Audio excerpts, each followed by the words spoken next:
So Dale Schuurmans is a research scientist at Google Brain, professor of computing science at the University of Alberta, a Canada CIFAR AI Chair, and a Fellow of AAAI. He has served as an associate editor-in-chief of IEEE TPAMI, an associate editor of JMLR, AIJ, JAIR, JMLJ, MLJ, I'm sorry, and program co-chair of AAAI 2016, Europe's 2008, ICML 2004. He has worked in many areas of machine learning and artificial intelligence, including, but not limited to, get ready, online learning, adversarial optimization, Boolean satisfiability, sequential decision-making, reinforcement learning, Bayesian optimization, semi-definite methods for unsupervised learning, dimensionality reduction, and robust estimation. He has published over 200 papers in these areas and has received paper awards at NeurIPS, ICML, IJICAI, and AAAI. So welcome, Dale. I think right after the introduction, I think an immediate question that sort of comes to mind just to kick things off is you've contributed to so many fields in your career, and I've just listed them. Can you just speak about your experience with moving across subfields and speak about the role of risk taking? Yeah, happy to. Actually, maybe I'll preface things a bit from my perspective, which it sounds like a long list, but I've actually been a machine learning researcher since grad school, and that's the 80s. It's literally 35 years. So, you know, over that length of time, of course, you know, you're going to drop things in different areas. And I'm not saying that as sort of an attempt to gain authority, but I think it's been a really interesting journey, just sort of seeing the evolution of machine learning as a field and AI as a field. I feel like I've been sort of a front row participant, but I've never had a hit. So I'm more like part of the dark matter, I would say, of machine learning research, as are most of us destined to be also. Maybe the last comment about that is maybe the diversity is a trade-off, right? So having a diverse portfolio, I think there's many things that are, you know, beneficial and exciting and really enjoyable about it, but perhaps there's a trade-off there, which is not such a large profile in a single area, which, you know, can have consequences for recognizability and perhaps stature in particular areas. But for me, it works. And so you asked the question about taking on different areas. I do that fairly regularly. Now, there are people who even will schedule this. When you're in an academic career, right, there's like a sabbatical cycle every 7 years or so, and there are indeed people who will deliberately force themselves to change areas, you know, on every sabbatical cycle. I haven't sort of maintained it that way, but I think instinctively, there's this sense of trying to not get stale. And trying to keep growing and trying to keep pursuing and understanding, at least from my perspective, it's never really clear what the next most important thing to work on is. And whenever it's not clear, then you definitely have to kind of, you know, broaden your view and take on sort of a broader scope and make some decisions. Every switch is risky, but all research, you know, is about risk and courage at some level. And so I think when we're younger, it's a little bit more frightening. But after a while, I think we just sort of learn to balance sort of risk taking. You have to take on some risk. If you're not taking on risk, I think you're not growing as a researcher, and you're certainly limiting your potential impact. And in your career, what typically triggers the change? Is it an opportunity, or is it like a pre-scheduled sort of thing? Well, this is sort of a classical dichotomy, right? So it's sort of like the prospective planning. Like, you know, you write a research grant, you have to sort of foresee what you're going to do over the next 3 or 5 years and lay out milestones and so on, versus the opportunities, which almost are random, right? Like you read a paper, you see a talk, you just talk to somebody and there's an idea or some spark. In retrospect, my experience has been that the opportunistic directions, the sparks, the random things, the opportunities that get revealed, almost inevitably wind up being deeper, more interesting, more impactful than the planned research initiatives, which seem to quickly kind of get stale, never really deliver, fully that deeply on the agenda. I've got maybe one or two threads that kind of did deliver in a long-term sequence. But in my experience, most of the really exciting work actually has been things that were not foreseen and were more reactive. A comment about that is, actually though, I had to train myself to accept opportunities. So I think this is partly human psychology and partly just sort of the social cultures around like, oh, you've got to get tenure, you got to get promoted, you have to have a good perf cycle, which is all of the social signals act against this. At any point in time, there are definitely things you have to be doing. And so when an opportunity reveals itself, it's almost always what you're not supposed to be doing. And so, finding ways to have the courage and also to really follow and fail fast on opportunities as they come up is not easy. And I think, maybe when I was an assistant professor, I kind of recognized this dynamic, and I started to try to deliberately force myself, to allow myself to pursue opportunistic things as they arose, knowing full well that it'll feel bad. Like, everyone will say, what are you doing? Like, you shouldn't be doing that, all of that. But also knowing that you have to work really hard because you haven't got that long runway to either see if it's really viable or not. So can you recount, like, if you remember, at any point, was there like a light switch going off, or maybe perhaps during a talk or reading a paper where you're like, okay, I know I have to work on this, or is it more gradual for you? Interesting. So some of these questions are new to me, so Yeah. it's not canned. What's interesting is I think there's maybe a couple of examples where I could point to a specific talk or something, but actually I don't think those are the most interesting ones. I think the most interesting ones, I can't remember a clear genesis, so they probably were more a gradual thing. But I think some of the larger efforts I remember, for example, when I was an assistant professor, this is after like doing a long master's and then a long PhD and then a postdoc, finally getting a secure job, and being confronted with the whole kind of social infrastructure around, like, you have to get tenure, you have to get known for something, you have to be responsible, blah blah blah. And then I just totally changed areas, and everyone's like, no.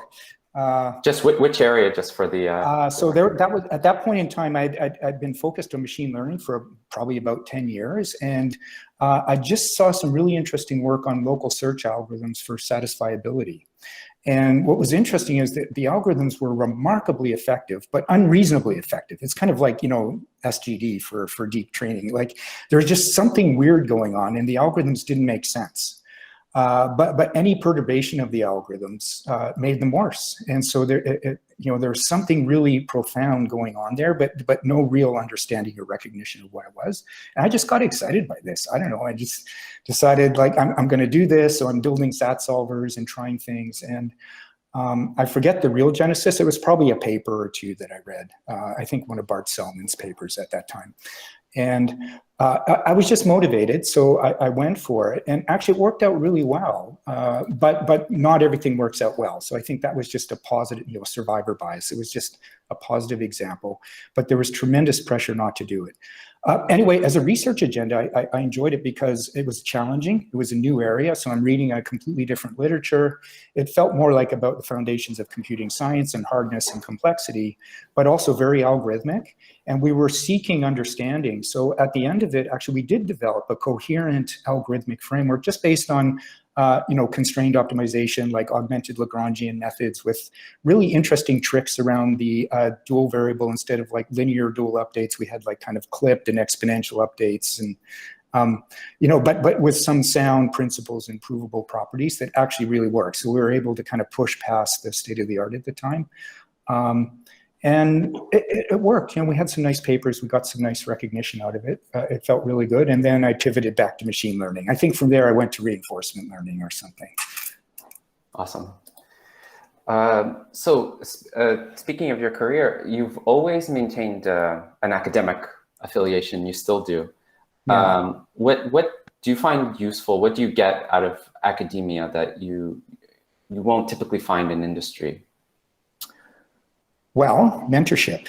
So actually, in retrospect, so I've deliberately chosen to keep an academic, component of my career. Like, I had to arrange special contracts and all of that with Google, and it was deliberate. Maybe just one preliminary step. So I joined Google in 2015 on a sabbatical leave when this deep learning thing was happening, and I didn't believe any of it. And I'm trying to get to the bottom of things. It seemed like what better use for a sabbatical?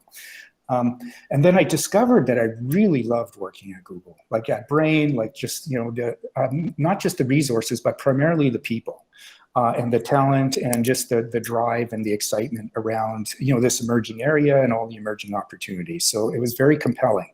However, from a researcher's perspective, it's a different research experience. At Google, the projects are peer-to-peer projects, right? So you and I, there's something we both agree is exciting enough for us to work on. I don't need to lead you. I'm probably following you, right? Like, so it's very sort of flat, and we're teaching each other, pushing each other. Whereas in a university, actually, because it's actually a training mandate, it really is more of a mentorship, right? If you're a student and I'm the professor, like, of course we want to get excited. I've got to motivate you, keep things going. But I also have to allow you to find your way, try things that I wouldn't try, do things in slightly different ways, and just allow you to grow as an individual researcher, and then kind of help you out. It's a different dynamic. And I just sort of found that I love both. And actually, I just like both styles of projects. I'm not going to impose this kind of mentorship style of project at Google. It makes no sense. It's ridiculous. It wouldn't work. And I can't impose a Google style, kind of peer-to-peer style of work on a new PhD student who isn't even sure, what exactly is going to be their sort of trajectory. So I think they're sort of fundamentally different at that level. There's also quite a different responsibility. At a university, you have a long-term relationship, right? It's not a one-off project or even a couple of projects. Like, every PhD student is a personal journey. I'm going to get to know somebody for 5, 6 years, all the ups and downs, and try to help them through it. And then the rest of their career, like, supporting them, helping them with references and connections. So it's a deeper, longer relationship. It's very rewarding. When you do a PhD or you have various jobs before you're an academic, you're not really trained for any of this. And it was surprisingly compelling. It's short-term reward. If you do a good job, it feels good. If you do a bad job, it feels really terrible. It's very compelling, and I think you really touch people's lives. Even teaching classes in a way that's more visceral and direct, I think, than even some of the things we do at Brain. So I just sort of like both, and I'm trying to keep both alive as long as I can do it. How do you find the pace of work, particularly, like, there's a seasonality in academia compared to industry? Yeah, so I don't have many sort of complaints about research at Google, but this is one. It's the lack of seasonality. I find that it's not that healthy for us to be in this sort of uniform rate of work cycle. Like, maybe there's 3 deadlines like ICML, NeurIPS, or iClear. Maybe there's some others. But it seems like there's just a steady work rate every week, week by week. The project meetings go on. In university, of course, it's very different, right? Because we have teaching terms. We probably have like 2 teaching terms and then a summer term with no teaching, or Waterloo used to go like 3 terms. But it's very seasonal. So every 4 months, everybody's calendar changes. Right? Like, the course schedule changes. So all my meeting, schedule has to change. Sometimes I have bigger, longer, more meetings. Sometimes I have fewer. And then I used to have like, seasonal cycles where the summer I would, read books, sort of take higher temperature, take a step back, take a broader view, try to educate myself in some distant area. And I have not found it really easy to do this at Brain. And of course, I have to accept responsibility. Like, I'm a grown-up, I should be able to do this. But I find it's quite difficult to impose seasonality in an organization that doesn't really have the same seasonality associated with it. And I think it does. It's a little bit more costly for us. I find the academic year cycle to be a long-term healthier cycle for at least fundamental research. So speaking of just staying on the topic of pace of work, I know most of us in our PhDs are it's sort of pedal to the metal for 5 years. But then, we graduate, we get our sort of like long-term careers going. Do you find there's a different style of doing research compared to your PhD versus, the years following and the decades following?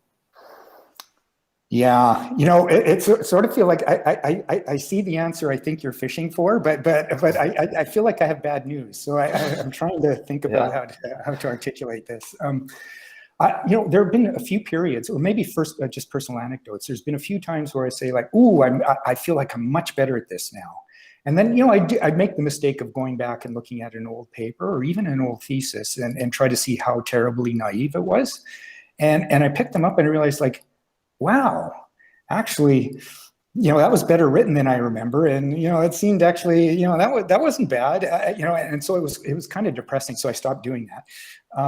It seems like, I mean, of course we learn and we grow through a career, but I don't really have a personal experience that things get easier in some sense. And let me put it a different way. I think a career in research is always about being at the threshold of being lost.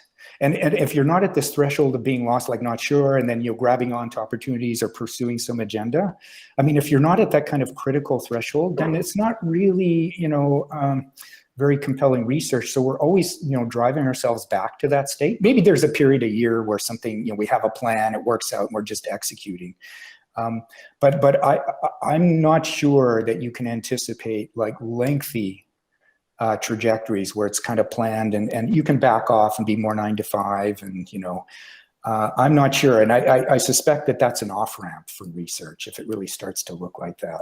So I think it's bad news. So are you saying frustration is part of the game? Some level of frustration is always part of yeah, this is not a career of comfort. I'm sorry. It's just not the nature of it, right? It really is facing the unknown, and it is a bit scary. Every new project, even still, right? Every paper deadline, like getting a NeurIPS paper, I don't know how many I've got. I'm not trying to impress anyone, but I know 30 or whatever, 30 some.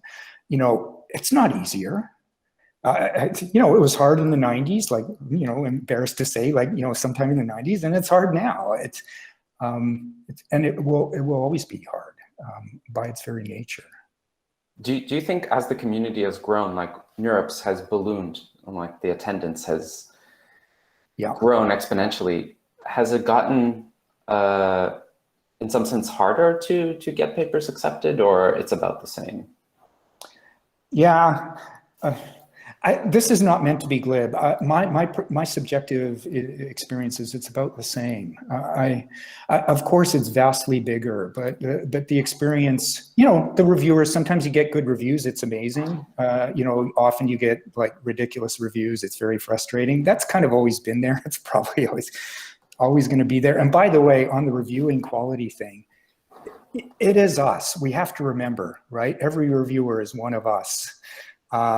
And so what we have to remind ourselves is not to give in and become part of the problem, right? So, once you get into more meta reviewing levels, you start to see the reviews that people produce. And I have to tell you, there are some, senior figures with immense responsibility loads who are remarkable reviewers, detailed, thoughtful, careful, right? So this, I'm too busy to do a good job thing, nonsense. It's a personal choice. And I think it's just part of, this aspiration for excellence in what we do, and reviewing is part of that. Anyway, so did I lose the plot on the question? No, you've made me, you've convinced me to go back and actually reread a few of my papers. Oh, how is NeurIPS? Yeah, I told you it was a bad experience. Okay. How has NeurIPS evolved, actually? Maybe there is a comment, which is, of course, the scale is vastly larger. I forget, like when I first went to NeurIPS, this was 90s. I wasn't like at NeurIPS right at the beginning. I was at Colt right at the beginning, and sort of early ICML. I was more like on the theory side when I was a PhD student and so on. But anyway, when I started showing up at these conferences, like the attendance for these conferences was like 250 or something. Like literally all of ICML or all of NeurIPS. I remember just being in a single ballroom where you can look around the room and see everyone. there's Jeff and Mike Jordan and, Bernard or whatever, right? And, I was extremely introverted, still am. So I was a shy person. I wasn't like working the room or anything, but it was, as a scale where you could kind of see the community. Now, there's a real risk of a research community being that size, which is it can overfit and kind of atrophy. But you could really gain a pulse. What are people excited about? What are they thinking about? What are they not excited about? What are they dismissive about? At least you could kind of pick that up quickly. You can't do that anymore. Like you're just wandering the halls at like NeurIPS in Vancouver. Like you never see the same person again. Like, okay, but it's healthy. The other dynamic is I've been in other research communities, like for example, the early days of genetic algorithms that I felt was really too inbred and wasn't growing. And so part of the exponential growth isn't just scale. One of the very important growth factors that occurred in the machine learning community through the 90s and 2000s, before this deep learning, massive thing, was multiple areas started to join. So in the early days, there was some flaky, disrespected area of AI in computing science, and it was like, I don't know, poor methodologies, but not a lot of respect. But then slowly but surely, right, you get a few kind of pioneers from like statistics, signal processing, and then at some point, like when the theory kind of grew, lots of people from statistical physics. So like these other communities started to join, right? And so the first growth phase was ICML and NeurIPS growing as other research communities nearby started to actually have bigger and bigger presences and started to actually participate in the conference. And that was incredibly healthy. So it was never comfortable. There's always some new challenging things, somebody challenging, directions and assumptions and so on. It's not comfortable, but it was exactly a sign of health. Now with the deep learning revolution, this is more like a scale of kind of on a somewhat more homogeneous agenda, but not that homogeneous. It's exciting, getting new young talent, getting new young perspectives. Really important to have this. But on the other hand, it's really important not to create a homogeneous community. It's really important not to start to impose like, rigid intellectual standards that exclude like, perspectives and so on. And it's very difficult. We have, human tendencies to kind of like remove the other and kind of like, hang out with people who are like us. I've always tried to resist that, when any social role that I can play is, science really requires diversity, a network of independent and critical thought, and we need people challenging each other. So far I'm okay with it. I just do worry that even at this size, if it starts to become a little bit more homogeneous, that's a danger sign, but I think it's still fine. Just as a quick follow-up before we get to some questions on the Dory. By the way, there's a Dory and the link is pasted in the chat. Just a quick follow-up question. Can somebody paste the link, in a Gmail chat? Because I have another screen. Sure. I can maybe pull the Dory up on another screen. I'll read it to you, Dale. But I will just send it to you now. So as a quick follow-up question, the fact that we call it the deep learning revolution has really conquered machine learning in the last 5 to 10 years. Do you find now it's getting a bit too homogenous? Do you feel there are too many people working on basically this one approach? There have been a few periods where maybe I had that sense, but actually I'm not so sure, right? It is actually a pretty diverse pursuit, right? If you think about like the work in generative modeling, even within generative modeling, like there's major different directions going on there. And I think it's been moving along. I don't get a sense of stasis. I think the theory is, this is a very interesting era where the theory is chasing, the empirical realities that we can all see. But as a theorist, it's a huge opportunity. I think it's very exciting. Maybe even a better circumstance than the previous era of like the kernel methods convex optimization era, where the theory maybe was leading practice, and maybe that makes you feel more important as a theorist, but it can be also a bit stultifying, because I remember eras where the theorists were suddenly getting papers rejected because it was good theory, but it didn't result in a new algorithm that did something better, and so on and so forth. So, there's blessings and curses all around. But I think it's a great era, to be a machine learning theorist, if you're willing to take on the most important phenomenon, these unexplained but amazing, remarkable findings that people have, and try to reach some understanding. I find that pretty exciting. So it feels diverse. Probably we could use a few more theoretical attempts, but it's like anything. Like, you want to prove P doesn't equal NP, or maybe it equals whatever your bet is. It's difficult.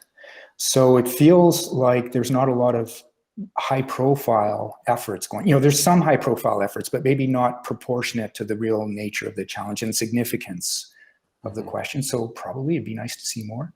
Reinforcement learning, I think, is very diverse right now. I don't really get a sense that it's, crazy methodologies. I disagree with almost everything I see. However, it's definitely diverse, and but there's great opportunities. Yeah. Cool. So we'll go to Roseanne's question from the Dory. So she asked, I'll just read it word for word. It's really interesting to hear your comparison of peer-to-peer work style in industry versus the more traditional mentorship component in academia. Do you think managers/supervisors in industry don't take as much responsibility in helping a person grow? Do you think they should? I do recognize I must not say no to this, but I think it's a great question. So I think we should. I guess the other thing, this shouldn't, I don't want this to sound defensive. Managers are people too. They're just like everyone else, right? We're all in this together as researchers, and some people have some responsibilities to help others. I think if you have a responsibility to help others, that's serious, right? Like, you should take it seriously. And yes, help grow careers. Now, what's difficult, it's actually more difficult, I find, to be a manager at Google than to be a supervisor in a PhD program at a university. I think just because the timescales and expectations are different, right? Like, if you start a PhD at a university, you have a pretty long runway, and you've got a lot of latitude to kind of meander. Okay, maybe some people come with a mission, some people come fairly mature already, but there is, the institution allows a broad range of approaches and various timelines. So a supervisor in that circumstance, you can back off, you can be relaxed, you can help people in all kinds of different ways. But I think being a manager at Google, right, with, in Google research, with, the perf cycles, but it's not just the perf cycles, right? Look, we're not doing this to make Google happy. We are actually doing this to make ourselves happy. And we're actually doing this to help, our own lives and our own families and grow our own careers, right? So if we're dissatisfied, the first person to look at is always ourselves, I think, in a research career, because we are self-determined. But as a manager, yes, we're trying to help people find their way and grow. But it does have to be done under sort of with immense talent and trained people and tremendous resources and, strong colleagues. But on much shorter timescales. And it seems with like less of an envelope to take on, crazy risks. And by the way, taking on risks means failure, right? There is no such thing as increased risk without increased failure. And yeah, I think this is an environment where I'm not going to risk somebody's career, right? So if they come to me for advice, of course, I'm thinking like, well, what would a promotion case look like? What would a good perf, calibration case look like? And, try to help that way. But try to be open, right? Like, some people are really good at saying, look, I'm going to take this, this period to do something, and then I will help. But the default is I've got to make sure that people are growing in the org and happy in the org, which usually means shorter timescales. It feels like a cop-out answer. Somehow it's not the deep answer I wanted to give, but maybe the tilt on it I wanted to put is we shouldn't just accept things as they are. Now, I'm not saying we all have to be complete radicals necessarily. We all have our personal, kinds of perspectives on things, but I think we should be a bit proactive, like at the scope of ourselves and our relationships with our managers and our small, teams of collaborators. We can influence culture. We can influence each other. We can, work together to build, an environment that does maybe allow greater research career growth between us. I'm not saying Google's bad. I actually think it's done really well. I've been in other industrial research labs, but of course it can always be better. And I think it's up to, instead of waiting for, the clouds to deliver better structures, I think it really is up to us. Brain strength is the bottom-up ownership of the mission. So just to follow up question slash fishing for an anecdote. Do you, can you recall a time when you felt dissatisfied? How did, with your research, went through a phase, and how did you recognize it, and what did you do about it? Yeah, okay. Almost always, right?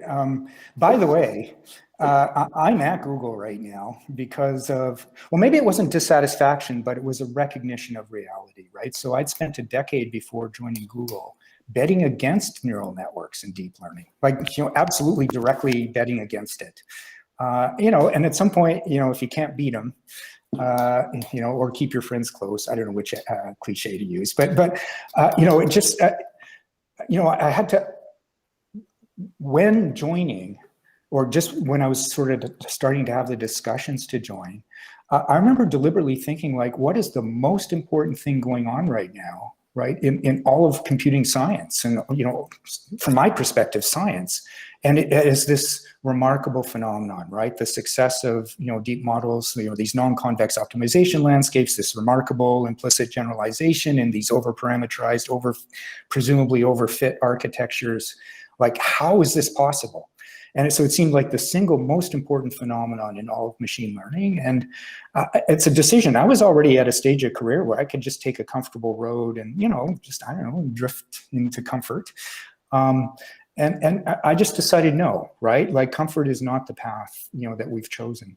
So it was an incredibly uncomfortable move, but it was to dive directly into this. This was the most important question that I could see. So maybe a slightly diversion from the real question you asked, but it's sort of similar in the sense that there are choice points, and the decisions are scary. I'm not going to say I had no background in neural nets. I had a lot of background in optimization, Monte Carlo methods. I took Jeff's course in 1990. I'd seen neural nets for quite some time.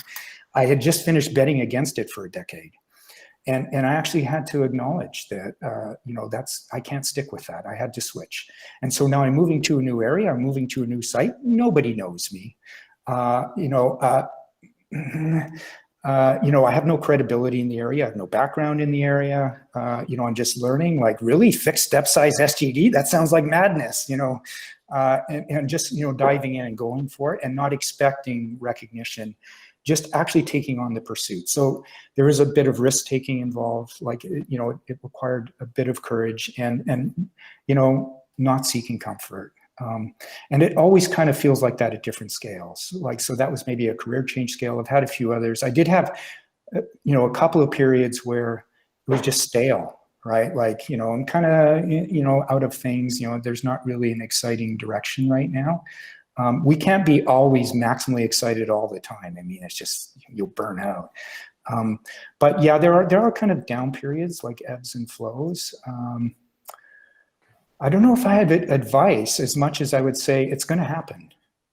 And I think it's maybe just crazy self-belief in the face of, like, all of the evidence telling you, like, there's no great exciting direction right now.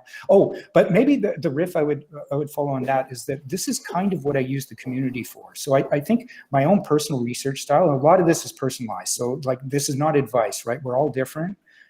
Following what I do is not a recipe for success for almost anyone, I'm pretty sure. But nevertheless, for me, I think as a researcher, I think I do like individual research. Like, I love teams, I like working with people, but I like just focusing on something and just diving into it. So I can only really focus on a couple of things. But I look to the community, like conferences and talks and so on, mainly just to get excited and sometimes to search. But it's almost like just to kind of get the energy back. I find if I'm kind of hitting a stale point, I'll just go to NeurIPS and have fun. Like, not even with a big agenda. Just go, if this talk seems, I stopped going to talks I'm supposed to go to, like, decades ago. I just started going to talks that just sounded like, well, that sounds wild. Like, whatever just seemed crazy. Not advice, okay? But for me, it was, it kind of just helped get the energy back. I found tutorials, believe it or not, were really effective, much more effective for me than talks. I know tutorials are backward looking and filling in all the background, but it's slower, it builds up more carefully. And I've actually gotten papers directly out of tutorials. Like, really? That's how you're doing it now? Like, come on, there's this, you know, that can happen. In a talk, it's really hard to pick that up, right? Because it's just kind of going by very quickly, and it's all designed in a short package to kind of go from, you know, problem, challenge, solution, you know, done, without a lot of time to reflect on alternative paths and so on. So I think I've just tried to learn how to use the structures, you know, the institutions and structures in our research community to try to get myself out of ruts, to cultivate enthusiasm, not assume that enthusiasm is free or inspiration is free, to recognize there are going to be down periods and up periods. And and I've even had to try to help students, you know, just send them to a conference, like just to get excited again. You know, it can work. But I think we should recognize the risks and then try to take active mitigations. Maybe that is what I learned in the long run, at least for me. That's great. Yeah, that's a great answer. So you mentioned you bet against deep learning. So I just want to kind of dig into that, but not to put salt on the wound or anything, as they say. But when did you realize this was a big deal? Was it after deep learning? Yeah. Was it after 2012? Like, was it, sure, you know, AlexNet, or was it even before? Because before they had kind of like the Nature or Science article, you know. Yeah. No, it's probably a bit after, right? Because it's the usual like shock and disbelief, and you have to go through the stages of grief. I don't know. You know, the AlexNet, I think, was 2012. You know, at NeurIPS, was that it? And then I joined Brain in 2015, like August, right on the start of a sabbatical. So it was that 3 years. I think there was quite a significant change of viewpoint in 3 years. So probably through 2013, I'm thinking like, nah. Actually, I know I was. If I look back at the papers, I still was in denial. Okay, I still think they're good papers, by the way. But anyway, but not still kind of betting against. So I was betting a lot on convex reformulations. Now, it's not really about convexity. It's about sound global optimization algorithms, like, you know, posing. You know, when you write min over x, f of x, you know, it's actually taking that seriously, like as a specification. And now as a computer scientist, you write an algorithm that meets that specification, has correctness properties, efficiency properties, so on and so forth. That's really a nice thing to achieve, because now it separates the technology developer from the end user. So the end user can look at min over x, f of x. They just have to understand what, you know, they choose the f. They just have to know what that means. It doesn't matter how it was implemented. Okay, now, sorry, so why am I going through this? You know, when deep learning comes, you know, neural networks and deep learning comes along in particular, min over x, f of x is still written in the papers, but it's like some kind of aspirational statement. It has nothing, it's not a mathematical specification of, like, maybe it's being achieved, sort of, you know, the theory is still chasing this, and, you know, it's very interesting, like, what is or is not happening there. But it is definitely not this kind of modular separation where it's a specification that is being met by multiple implementations, and you can just swap out the back end with another back end with no change in the outcome, right? That is definitely not the world we live in. So we've broken that modularity, which makes it harder on end users. So now poor end users can't run deep learning without some experience, you know, PhD and something, you know. So I think we lose a lot. So I think as an aspiration, to kind of close that up and replace aspirational pseudo math with, like, you know, actual specs that are being met, helps the world. Like, it will increase impact, right? It will gain a multiplicative effect by separating the back end developers from the frontline, you know, deployers of the technology. But, you know, we're not there. We were kind of there, but, you know, I had to give in. So it took some time to kind of get over this. I still think that's the goal I'd like to get to, but you can't get there by denying reality. The reality is what people are doing in our field right now, you know, is working, even beyond our complete understanding of why or how. You have to accept that. And the question is what to do about it. So follow-up question regarding this change in the field. So, with the advent of deep learning, implementation details matter even more. So some people like to make a distinction between engineering and fundamental research. Do you think this distinction makes sense, or how do you make this distinction? I think there are distinctions that make sense, and I think that's maybe close. I don't like the labels, but I don't know if I can put this in a good way. Like, I kind of looked at it as sort of a natural science. Like, there's a real phenomenon, and it is scientific work to uncover real phenomenon. It's like, if physics has this theoretical versus experimental angle, like maybe we could look at it sort of like that, but I think that's too rigid, and we definitely don't want this siloing of these different perspectives. We really want to all appreciate, what is the phenomenon and what are we doing? And some people I think should be betting on like, well, expanding the phenomenon, like, grabbing what we can with this and seeing what we can do. Where can we push it? What are the new findings?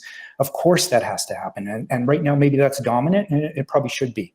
But of course we need people who are trying to understand, like systematize, simplify, like what would it look like if this field could be taught to a first-year computer scientist? That's what we should be striving for, right? That's what that means is we've stripped away all of the nonsense. We've identified the basic principles. We've stripped it down to the things that actually matter. Of course, that's just a dream. I'm not saying I see a path to get there, but that's the evolution of science, right? And we need all of these different perspectives on the phenomenon. So I don't like the siloing, the suggestion that like this is an applied researcher, this is a theoretical researcher. And actually, most of us are neither of those two things. Most of us are this weird thing in between that I've had a lot of trouble trying to get grant funding for. But it's like, if you're an applied researcher, like, here's a problem, I can articulate it in terms that any, adult human understands, and I'm going to do better at, I don't know, object recognition in video or something. Everyone gets it, and then you have a plan of attack. That's great. We'll fund that, right? Or I'm going to prove theorems, like, about fundamentals. Like, people kind of get it. They can also dismiss it. You won't get as much funding, but at least it's kind of coherent. But most of us are doing neither, right? We're doing this kind of like algorithmic work or this principles. Like, we're trying to uncover general algorithms, machine learning principles, general ideas that are not about specific applications, and they're not about proving theorems. Like, we really want new code, like things that work, but kind of more general principles. And there isn't really a good name for that, like algorithmic machine learning research or something. And even that three-way siloing, I still don't like the siloing. I think most of us really should be trying to drift through the spectrum. So we could label these things. I guess there's labels, but I'm afraid of that.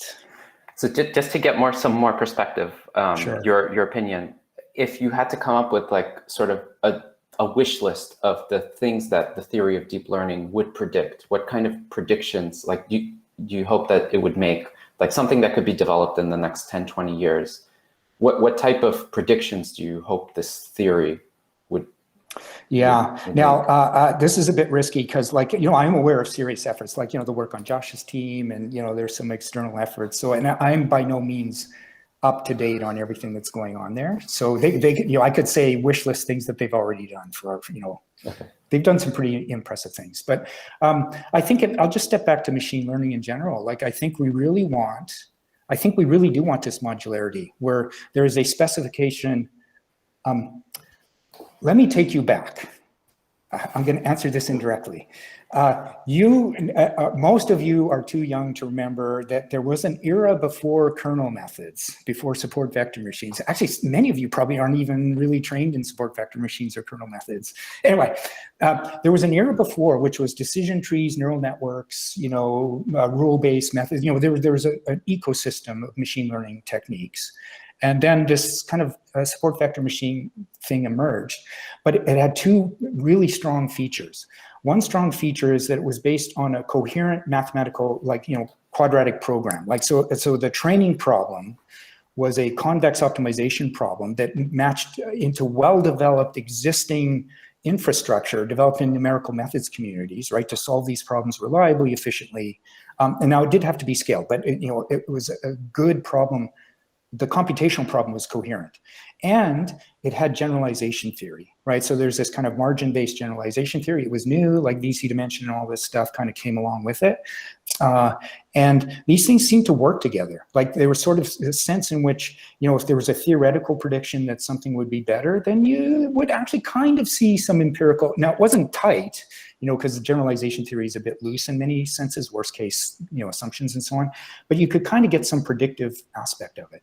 So you're in this regime where you have a complete separation of end user from back-end technology developer and some supporting theory that was somewhat predictive of the phenomenon the end users would encounter. And by the way, the power is replicated. The early days of the support vector machine, the main advances in the first few years was not done at ICML or NeurIPS. The big exciting achievements were done in the NLP and the computer vision and the bioinformatics communities. It was the end users who came back. So ICML for a couple of years is like SVMs, who cares? It's not that fancy. We'd rather do, I don't know, some infinite dimensional boosting thing. And it was the end users, this is my perception, that came back and said, no, this really works. You guys are, what's going on here? And it was almost like the community had to chase the end users. Point being is that if you can get this separation, the end users are empowered and they will do things you never conceived of. And if they can do it well, if you've empowered it to do it well, you will have a much bigger impact than you could have imagined, right? We get much more impact by taking it out of the hands of the PhD specialists and putting it into the hands of the end users in various communities. It's a vastly bigger effect. So that was, we were sort of temporarily in that phase. I thought it was very powerful. So now if you ask me what would be nice to see in a theory of deep learning, anything that gets us closer to that vision. Any kind of theory that's predictive enough that end users don't have to understand the proofs, they don't have to understand the back-end code or the implementation matters nonsense, right? That's, they just have a very simple, clear specification of what things mean. Here's the computational problems being solved. Here's the generalization. Here are the parameters that go into predicting generalization, and these are things that an end user can conveniently measure in their application domain. That is extremely powerful, and so anything that facilitates that is what we should be striving for. And of course, people are striving for it. So would something like GPT-3 count? Because it's sort of like a black box that I can give to end users and say, hey, you don't have to know how this works, but just push your data through this black box and just use its outputs, and then you can do it pretty much anything you want with the outputs. It'll be way easier. Is that satisfying to you, or? No, but it's super exciting. So my first reaction is I haven't used GPT-3. I'm just like going on secondhand accounts and so on. I haven't been playing with Mina or anything, but my impression is this is a phase transition. Like in a way, GPT-3 is what I was hoping machine learning and AI was going to be when I was a naive, like high school student signing on to, take a computer science degree to learn about AI. It's kind of what you were hoping AI was, like, somehow human-like understanding or human-like abilities to, sort of react reasonably to, queries or sequences or conversations and so on. So I think it's incredibly exciting. I also think we all have this experience. I'm sure we all have this experience. The first AI course we took or the first machine learning course we took. I know we're here because we were excited enough to stick with it. But I'm also pretty sure we all have the reaction, like certainly in AI, is like, really? That's it? Like that, that's so lame. Or, even in machine learning, that the formalization seemed kind of artificial or academic as opposed to really natural. And so I think GPT-3 and things like that are very exciting because they feel really natural. And it feels really like what we were hoping, AI and machine learning would look like. Now, so it feels right, but feeling right is a long way from understanding. Can we do it better? Are we doing a good job? What can we do with this? What theory, what algorithms, what principles? How can we empower end users? I don't know. So I feel a bit like this about how I felt about deep learning, right before I sort of decided that I would try deep learning. I think it's exciting, but I don't have an attack on it right now. But we should not ignore it. And those of us who are already deep in the weeds there, good on you. Like, I think you really are pioneers. I think this is really important work. So can you recall other times in your career where you've been just floored by some result that came out where you were just like, oh, this is incredible. I didn't see this coming. This is way faster progress than I expected. Yeah. Okay. There's the obvious one, like, 2012, whatever Right. happened in those years for sure. There are some ancient ones, believe it or not, there was a really remarkable result in game theory. So I know that there's not a lot of us who work on large scale games, Go and poker, and it's kind of changed. But at the University of Alberta, where I'm based, right, there's a large computer games group and search group, and they did actually Dave Silver and others were doing Monte Carlo tree search for Go, but there's a poker effort that was really significant and successful and so on. Anyway, what's interesting about that is that that field had an exponential improvement by actually a theoretical result of Daphne Kohler when she was a PhD student at Stanford, which was, I forget the terminologies, but extensive form games. So when you have a tabular form of a game, and you want to solve for Nash equilibrium in, say, a two-person zero-sum game, there's algorithms to solve this. Okay, for two-person zero-sum, you can kind of reduce it to an LP, but there's more general problem formulations. But it doesn't scale. It seems like it's polynomial in the size of the the table, but the table is it's enumerative, and you go to a problem like poker, how many states are there? It's an astronomical game, right? So you want to instead think of the sequential decision-making form, like the decision tree form, okay, it's my move, I get these options, I take that, it goes to that state, so on and so forth, right?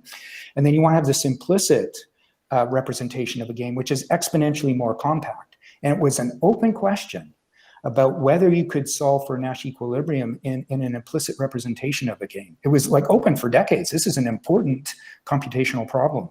And Daphne Kohler, I think it was in her PhD, right? Had this remarkable result, which is she found that you can solve this in polynomial time, reduce it to a linear program by this really nice, what we now call a dual representation. Instead of representing the policy or the value functions, representing the visitation distributions, the joint distribution over probabilities of paths, and then noticing a temporal decomposition and adding just a compact set of constraints to an LP. Okay, anyway, that's way back in the 90s. This thing was revolutionary, and it changed the field. So there was going to be no poker, automated poker players, until this. And then from this, Marty Zinkovich came actually as a postdoc at Alberta and had this counterfactual regret minimization. There was a sequence of developments that followed from this that have led to, what I would say is still sort of part of the, state of the art of adversarial sequential decision-making or competitive game theoretic sequential decision-making. That's a big deal. I was blown away. You don't often see this, a problem we all care about, an exponential speed up. That's bizarre. I like that anecdote because it's not just deep learning. I like that anecdote because it was theory first and then led to algorithmic consequences and real-world consequences. Those things do happen. All progress in computing science and machine learning is not just empirical first. It goes all ways. And so if we're talking about homogeneity, I'm a little bit concerned about over-indexing on recently successful methodologies because they're not going to be always successful. We still need different bets. Okay. So now you've switched recently to reinforcement, relatively recently to reinforcement learning. Yeah. What are you working on now, and what do you hope will be solved in the next 10 years or so in reinforcement learning? Okay, I'm going to be shamefully transparent. What I'm working on right now is trying to understand TD. TD makes no sense. Every explanation I hear in the literature is nonsense. However, I think we're getting there. So TD, why do I say this? TD is amazing. So even forget the policy optimization, just even the evaluation problem, there's this remarkable phenomenon that it actually works. So it produces a model that generalizes well, gets pretty good generalization predictions on discounted returns on sequences, even when you never saw sequences. You just see chopped up data and you're trying to fit a predictive model from the data to predict long run return, even in a model-free way. And the phenomenon is this works. It works much better than any other algorithm, even sound optimizations. However, it's utterly unstable. It never converges. So what really goes on is you run this algorithm, it gets better, produces really great models, but then it drifts away, and it always diverges. And what people are not really highlighting in the papers is that all of those nice results are cherry picked. If you do early stopping before it blows up, you get a really great model. But there is no, when you look at the measurable training signal, like the temporal differences you measure on training data, there is no information in that signal to tell you when to stop. So this thing is like, anyway, that's one of the things I'm really trying to sort out right now. It's really fascinating.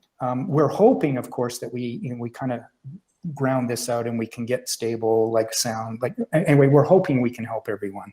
But our aspirations right now, we're so desperate at this point. It's just like, we just got to figure this damn thing out. Like, anyway, so that's kind of one particular thing I'm working on right now. Of course, there's a lot of work. At Google, of course, there's so many projects going on. We're involved in a lot.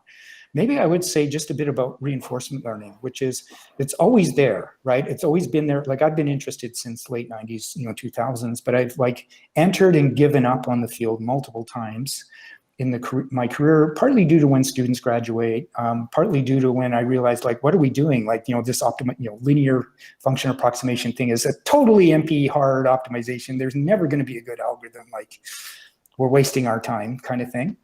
When I joined Brain, I had no reinforcement learning on my agenda whatsoever. I joined Brain to understand deep learning, like supervised, SGD.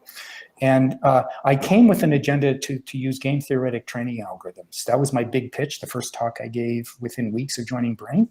It seemed to just scare everyone off, but at least they let me do my stuff.